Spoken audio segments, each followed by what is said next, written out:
folks, Marie here for some Real Talk with Coffee. Here today to talk about making fewer decisions or decision fatigue, or in the case of how I'm feeling right now, I want to make no more decisions. I feel like sometimes I feel overwhelmed by the number of things I have to do, and then I manage them, which I'm sure is what many of you do. But I also think sometimes I'm not actually overwhelmed by the amount of things I have to do, because the things I have to do really can work. I really can make them happen. It's not the things, it's all the decisions. And I feel this way, especially after having kids. And I've talked to so many parents that feel similarly, where all of a sudden you have a child, and not only are you making decisions for another human, which is overwhelming in its own kind of emotional way, but honestly, it's just so many more damn decisions to make. Do I try and sleep train now, or do I wait? Do I, how much discipline do I apply to a toddler versus not? Just all these decisions, what kind of schools should we go to? Or, should I call the doctor? Should I not? Should I, there's so many decisions in the course of a day. And that's true with general adulting, but I think especially with parenting.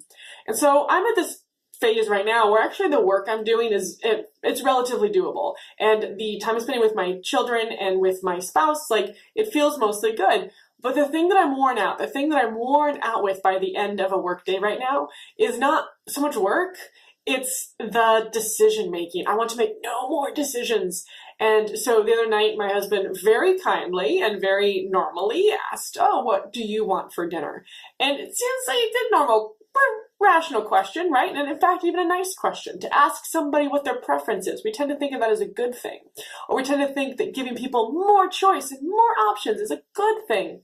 But here's the thing: when he asked me what I want for dinner, I almost lost my mind. I was like, I can make no more decisions today. I've already decided all the big things about my children's big feelings. I've decided big things about my next unit teaching. What's for dinner is just one decision too many. I'll even cook it. If you decide what it is, I'll cook it, but don't make me decide.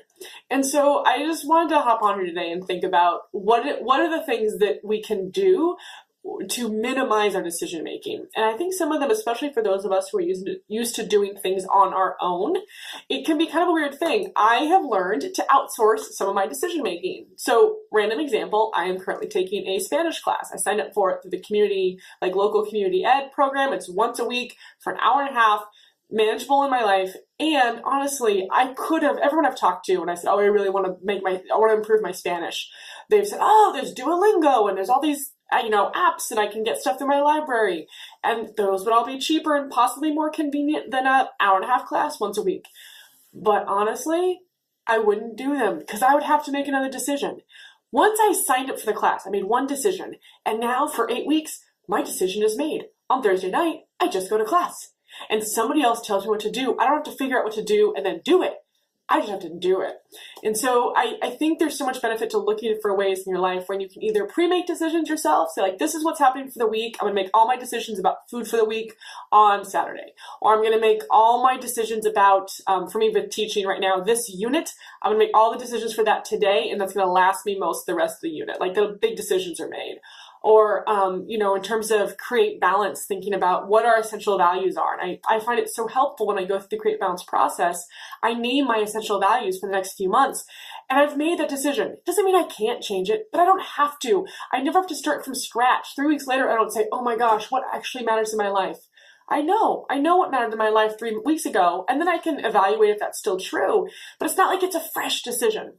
So I want to encourage you today, if you're feeling decision fatigue, to try and figure out ways to turn off those decision making or not own all the decisions. One thing I tell my spouse and children when I hit this place, like I did this weekend, is to say, you know what? If you all want to go out and do something this weekend, that's cool. You decide and tell me. If you tell me where you want to go and what you want to do, I'll make it happen. But if you don't decide anything, I'm not deciding. I'm not owning it.